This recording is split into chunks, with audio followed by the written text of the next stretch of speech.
በኢትዮጵያ እንኮራለን፣ ታሪክ እንሰራለን። ጤና ይስጥልኝ።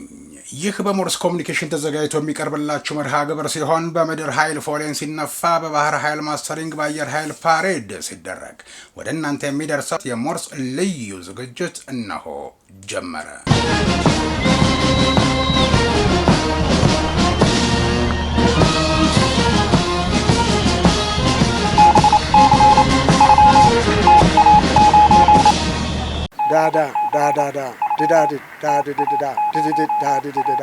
ሞርስ ማለት ይችላል። ይህ ሞርስ ነው የሚያዘጋጀው ወንድም ኢዮብ አየር ወለድ ከብርጌድ ወደ ክፍለ ጦር አድጎ 102ኛ አየር ወለድ ክፍለ ጦር ሲመሰረት ማጥቃቱና ሻዕቢያን ከአስመራ መግፋቱ ቀጥሎ ከረን መግቢያ ኢላበረድ ላይ እያዋጉ በነበረበት ሰዓት በከባዱ ቆስለዋል። ጄኔራል ሳሞራ የኑስ ከአሁን በኋላ በውጭ ዜጋ ድጋፍ የምናደርገውን የኮማንዶ ስልጠና ይቀርና ለስልጠና የሚያመቹ ወረዳዎችን ለክፍለ ጦሩ አመራሮች አዙረው በማሳየት ስልጠናው ለ3 ወር ተካሄደ። ከስልጠናው በኋላ ክፍለ ጦሩ ወደ ግዳጅ ሄደ። በአልገና፣ በአፋበት፣ በናቅፋ ግንባር፣ በከረን፣ በቀለማት በመለብሶ ግዳጃቸውን ተወጥተዋል።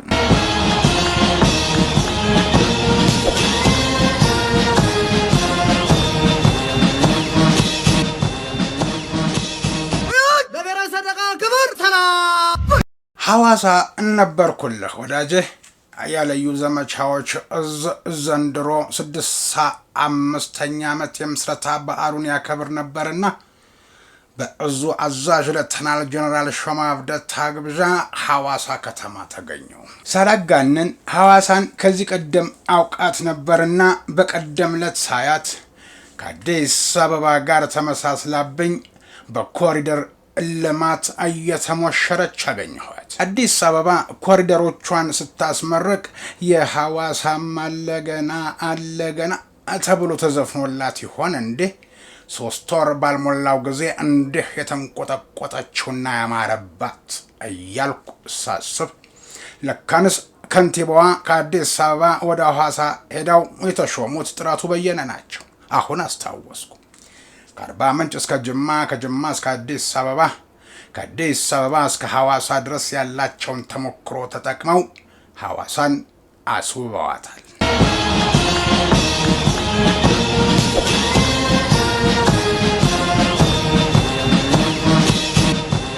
በእርግጥም የገባሁለት ባይሆንም ስታዲየም በነበረው መርሃ ግብር ለመታደም ቪቪአይፒ መግቢያን ሳልፍ ከንቲባ አቶ ጥራቱን አግኝቼ ባየሁት መደሰቴን እንዲህም በመሆኑ እንኳን ደስ አሎት ብዬ ጨብጬ መልካም ምኞቴን እነሆኝ ብያለሁ። ወግ በዓይን ይገባል፣ ዓይን ቀድሞ ይጠግባል እንዲል የአገሬ ሰው ከተማረኩበት ልጀምር ብዬ ነው። ወዳጄ ከሐዋሳ ጉዞዬ የማስታወሻ ደብተሬ ገጾች እየገለጥኩ ማጣቀሻ እያከልኩበት የማካፍልህ ብዙ ታሪኮች ይዤ ተመልሻለሁ። አንድ ብዬ የማስቀድመው የአየር ወለድና ኮማንዶ ማሰልጠኛ ካምፖችን ከበረሃ ከጫካ ለይተው መርጠው እንዲመሰረት ያደረጉ እና የመሰረቱ የጀግኖች መፍለቂያን ስፍራ ይህ ይሁን ብለው ለአለቆች እንዲጸና ብዙ የደከሙ ብዙዎችን ለከፍተኛ ማዕረግ እያበቁ አብዛኛዎቹ አዛዦች፣ ከፍተኛ አመራሮች ብዙ ተከታይ ደቀ መዝሙሮቻቸውን ተተኪ አመራሮችን ያፈሩ ጀግኖችን የፈጠሩ ናቸው። ሌተናል ኮሎኔል ደስታ ኃይለ ገብርኤል አቦይ ይባላሉ። ነባር የአየር ወለድና የኮማንዶ አሰልጣኝ ናቸው። ስለ ቀያይ ነብሮቹ እንዲህ ይላሉ። ያዝማ ወዳጄ።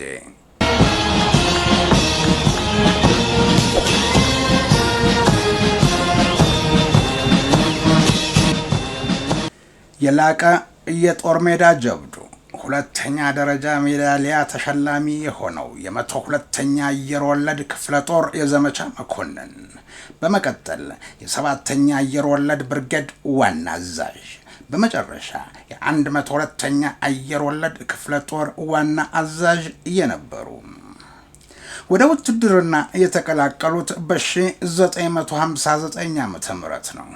ረጅም ዘመን ከአየር ወለድና ከፓራ ኮማንዶ ሰራዊት ጋር በጦር ሜዳ አሳልፈዋል። ከእናት ክፍላቸው አየር ወለድ በአየር ወለዱ ኮሎኔል ሽባባው ዘለቀ አዛዥነት ሁለተኛ ፓራ ኮማንዶን መስርተው አደራጅተው እንዲያሰለጥኑ ተልከው አንድ ብርጌድ ሙሉ ሰራዊት ከጥቂት መኮንኖችና የበታች ሹሞች ጋር በአጭር ጊዜ አሰልጥነው የዘመቻና የድርጅት መኮንን በመሆን የሶማሊያን ወረራ ለመመከት ዘምተው በውጊያው ከፍተኛ ግዳጆችን ተወጥተዋል። እንደገናም ከሁለተኛ ፓራ ኮማንዶ ጦር ጋር ከምስራቅ ወደ ሰሜን ኤርትራ ዘምተዋል። አስመራ በ5 ኪሎ ሜትር ርቀት በሻዕቢያ ከበባ በወደቀችበት ሰዓት ከበባውን ሰብሮ ወደፊት ለመገስገስ በተደረገው ከባድና ልህ አስጨራሽ ውጊያ በወቅቱ የነበሩ አዛዥ እያዋጉ ያሉ ከጠላት በተተኮሰ ጥይት ሲሰዉ ያኔው መቶ አለቃ ደስታ አሁን ሌተና ኮሎኔል ሳይረበሹ ጦሩን አረጋግተውና አስተባብረው ከመሩት ካዋጉት ጥቂት መኮንኖች ውስጥ አንዱ ናቸው። ማጥቃቱና ሻዕቢያን ከአስመራ መግፋቱ ቀጥሎ ከረን መግቢያ ኢላበረድ ላይ እያዋጉ በነበረበት ሰዓት በከባዱ ቆስለዋል። አየር ወለድ ከፈረሰበት ተመልሶ እንዲቋቋም መንግስት ሲወስን ከነበሩበት ሁለተኛ ፓራ ኮማንዶ ብርጌድ ከከረን በደብዳቤ ተጠርተው ወደ አዲስ አበባ በመምጣት ደብረ ዘይትና ወንዶ ጢቃ ሰራዊቱን እንዲያሰለጥኑ ከተመደቡት ነባር አየር ወለዶች ውስጥ አቦይ ደስታ ቀዳሚ ናቸው።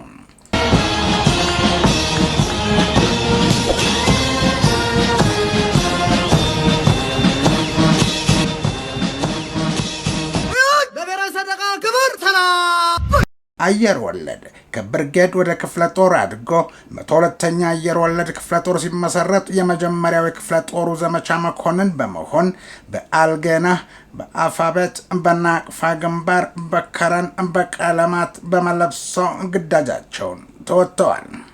የሰባተኛ አየር ወለድ ብርጌድ ዋና አዛዥ ከሆኑም በኋላ በቦሸቃ፣ በማይላም፣ በምጽዋ፣ በጊር፣ በአስማጥ እንዲሁም ሙሉ ብርጌዱን በመያዝ በአሳኢላ፣ በሐሪና፣ በኤንጋል ገልአሎ የሄሊቦን ዝላዮችን 18 ሄሊኮፕተሮች በማዘለል መርተዋል። 102ኛ አየር ወለድ ክፍለ ጦር ወደ ወሎ እንዲንቀሳቀስ ሲታዘዝ ወሎ በመግባት በተለያየ ግንባሮች ሰራዊትን በመምራትም አዋግተዋል። የ102ኛ አየር ወለድ ክፍለ ጦር ዋና አዛዥ ኮሎኔል ጌታሁን ክፍለ ዶሮ ግብር ላይ በጠላት ወድቀው ሲሰዉ ሻለቃ ደስታ ኃይለ ገብርኤል አሁን ሌተና ኮሎኔል የ102ኛ አየር ወለድ ክፍለ ጦር አዛዥነቱን በመረከብ ሰራዊቱን በተለያዩ ቦታዎች እየመሩ አዋግተዋል። በመጨረሻ አየር ወለድን ሰሜን ሸዋ ለሚ ይዘው ውጊያ እንዲገቡ በተሰጣቸው ግዳጅ መሰረት በውጊያ የሳሳውን ኃይል ይዘው ተሰለፉ። ወያኔ በ4 ክፍለ ጦር አየር ወለድ ላይ ከበባ አድርጎ ሙሉ ቀን በተደረገው ውጊያ በመጨረሻ እዙ ፈርሶ እሳቸውም በወያኔ እጅ ወደቁ። ወደ መቀሌ ተወስደው 9 ዓመት ከ3 ወር ታስረው ከቆዩ በኋላ በ1991 ዓመተ ምህረት ሐምሌ ወር ተለቀቁ። በመስከረም ወር 1992 ዓመተ ምህረት በስልጠና እገዛ እንዲያደርጉ ከምድር ኃይል ደብዳቤ በቀጥታ ተልኮላቸው እርሳቸውም ሀገራቸውን ለማገልገል ፈቃደኛ ሆነው በህዳር ወር ወደ አየር ወለድ ማሰልጠኛ ትምህርት ቤት ተመለሱ። ከገቡ በኋላ ቀደም ብሎ ሌሎች የአየር ወለድ አባላት ወደ ማሰልጠኛው ገብተው ስለነበረ የመመጣጠን ስልጠና በጋራ አድርገው ለአየር ኃይል አባላት የአየር ወለድ ስልጠና ሰጥተዋል። በመቀጠል የአየር ወለድ አባሎች ወደ ብላቴ፣ አየር ኃይሎች ደግሞ ወደ ክፍላቸው እንዲሄዱ ተደረገ። ብላቴ ገብተው ሁሉም በየአቅጣጫው በየራሱ ሙያ የማመጣጠን ስራን ሰራ። እና ሌተና ኮሎኔል ደስታ በአየር ወለድ በኩል ያለውን የተለያዩ የአየር ወለድ የስልጠና ማኑዋሎችን እያዘጋጁ ቆዩ።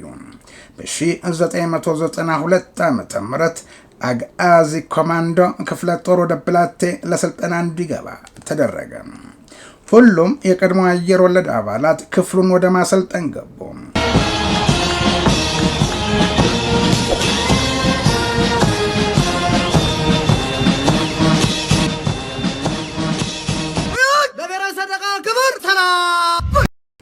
ሌተና ኮሎኔል ደስታ ለስልጠና የሚያመቹ ወረዳዎችን ለክፍለ ጦሩ አመራሮች አዙረው በማሳየት ስልጠናው ለ3 ወር ተካሄደ።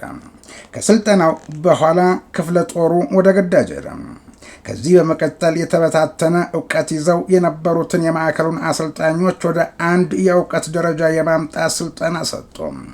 የኮማንዶ አሰልጣኞችን ያሰለጠኑት ከቀድሞ አየር ወለድ አባላት ጋር በመሆን ነው። የዚህ አሰልጣኞች ስልጠና ስራና ኃላፊነት ለሌተና ኮሎኔል ደስታ ኃይለ ገብርኤል ይሰጥ፣ ስራው ይቀጥል ብለው ሌተናል ጀነራል ታደሰ ወረዳ አዘዙ። ወደ 128 የሚሆኑ አሰልጣኞች ለ4 ወር በማሰልጠን የኮማንዶ አሰልጣኝነት ብቃት እንዲያገኙ አደረጉ። አስተማሪዎቹም ብቃታቸውን በራሳቸው አረጋግጠው ሁሉም ከዚህ በተሻለ ማሰልጠን እንዳለባቸው ተማምነው በስልጠናውም ደስተኞች መሆናቸውን ገልጸው በመጨረሻ ተመርቀዋል። ከምርቃታቸው በኋላ 2 ሻለቃ ኮማንዶ ጦር ተቀብለው በብቃት አሰልጥነዋል። በወቅቱ ወንዶ ገነት አሞራ ገደል የሚደረገውን የዋናና የገደል መውረድ ልምምድ ጄኔራል ሳሞራ የኑስ ካዩ በኋላ ይህን ስልጠና ከራሻኖች ነው ያገኛችሁት ወይስ ከማን ነው የሚል ጥያቄ ለአሰልጣኞቹ ሲያቀርቡላቸው ያሰለጠኑን አቦይ ደስታ ይባላሉ፣ ብላቴ ነው የሚገኙት ብለው ነገሯቸው። ምርቃቱን እንደጨረሱ ብላቴ መጥተው ከአሁን በኋላ በውጭ ዜጋ ድጋፍ የምናደርገውን የኮማንዶ ስልጠና ይቀርና በራሳችን ዜጎች እንማራለን የሚል የመጨረሻ ድምዳሜ ላይ ደረሱ። በወቅቱ አሰልጣኞቹ ስልጠናው የሚበረታው እኛን ለማድከም ነው የሚል ጥርጣሬ ነበራቸው። እነሱን ለማድከም እንዳልሆነ አቦይ ደስታ በተግባር ስራው ላይ እየተሳተፉ እያሳዩ ነበር። ስልጠናዎችን ከተግባር እያሳዩ እስከ መጨረሻው ሰርቫይቫል እና ሰርጎ መግባት ልምምዶች ድረስ ሰርጎ ሲገባም ከጠላት ጋር የሚደረገውን ደፈጣ አብረው እየተነቃነቁ በደንብ እንዲማሩ አድርገዋል። እያንዳንዱን ፈታኝ ስልጠና እንደ አሰልጣኝም እንደ ሰልጣኝም በመሳተፍ አሰልጥነዋል። ከሄሊኮፕተር መዝላልና በገመድ መውረድን ለኮማንዶና ለልዩ ኃይል በግንባር ቀደምትነት በመምራት አሰልጥነዋል።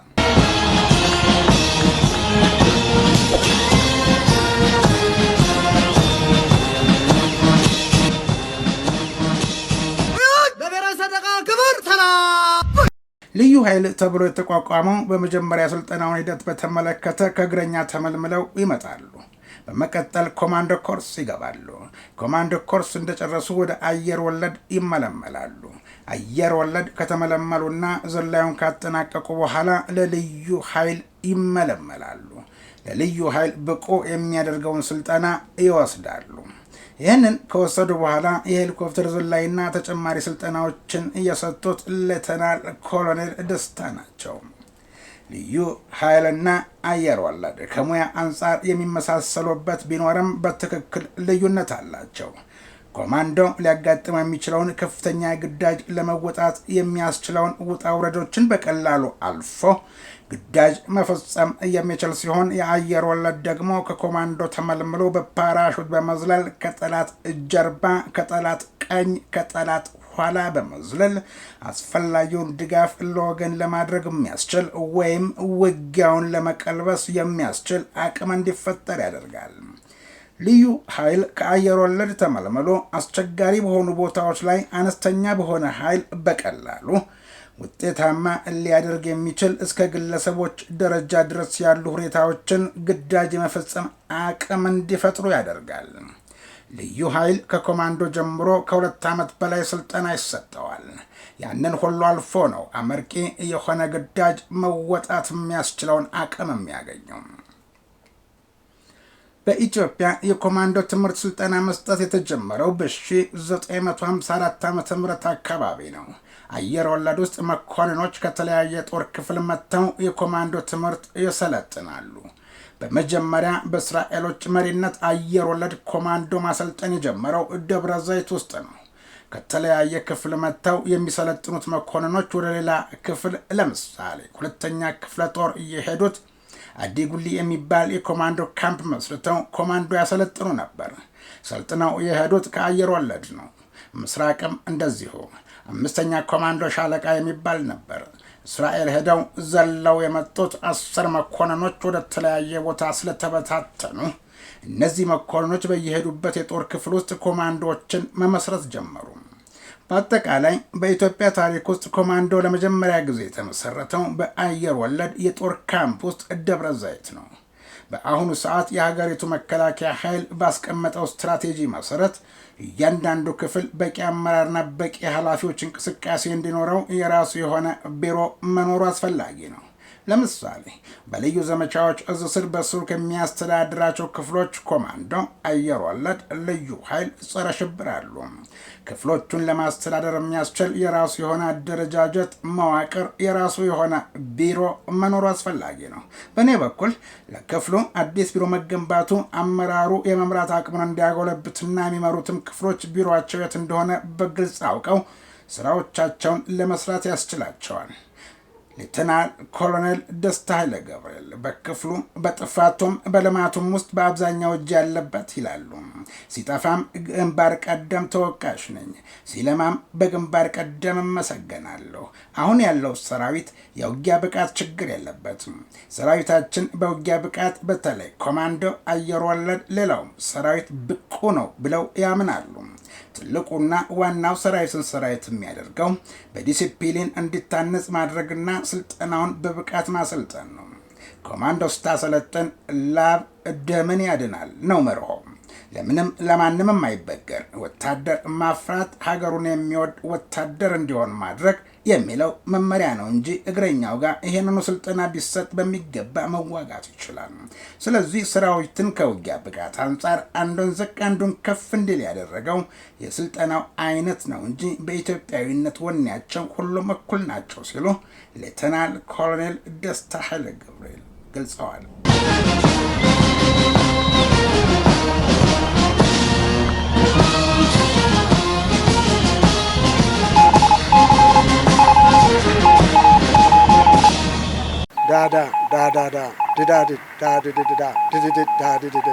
ሞርስ ማለት ይችላል። ይህ ሞርስ ነው የሚያዘጋጀው ወንድም ኢዮብ። የተወደዳችሁ ቤተሰቦቻችን ለምታደርጉልን ድጋፍ እናገዛ የሞርስ የበላይ ጠባቂና ኤዲሲው ምስጋናቸውን አቅርበውላቸዋል። በምድር ኃይል ፎሬን ሲነፋ፣ በባህር ኃይል ማስተሪንግ፣ በአየር ኃይል ፓሬድ ሲደረግ ወደ እናንተ እንዲደርስ በሞርስ የበላይ ጠባቂ የተዘጋጀው የሞርስ ልዩ ዝግጅት የተከታተላችሁትን ይመስል ነበር።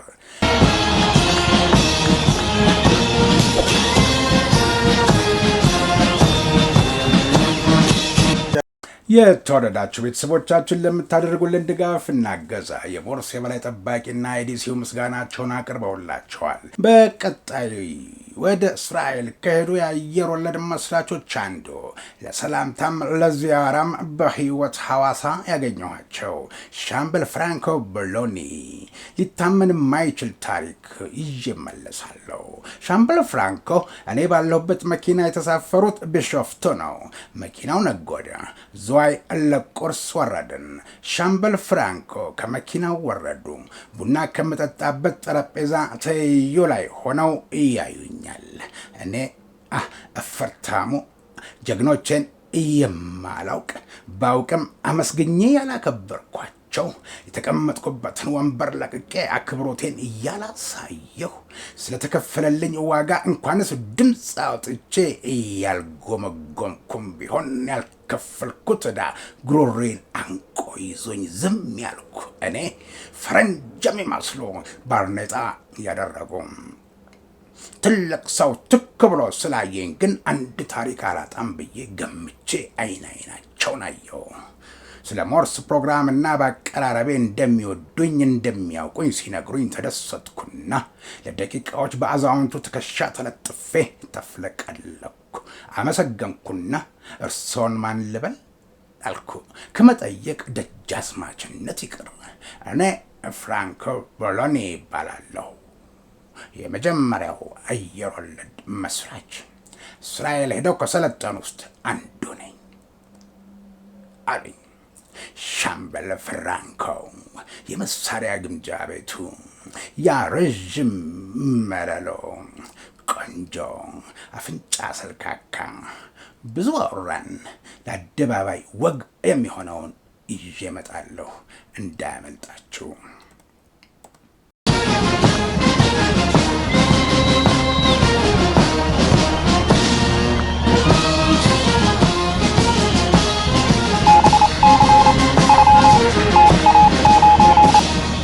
ዳዳ ዳዳዳ ድዳድ ዳድድዳ ድድድ ዳድድዳ ሞርስ ማለት ይችላል።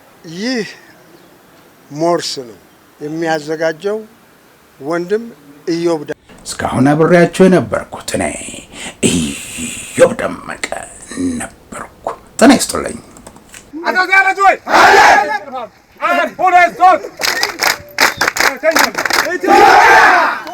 በኢትዮጵያ እንኮራለን፣ ታሪክ እንሰራለን።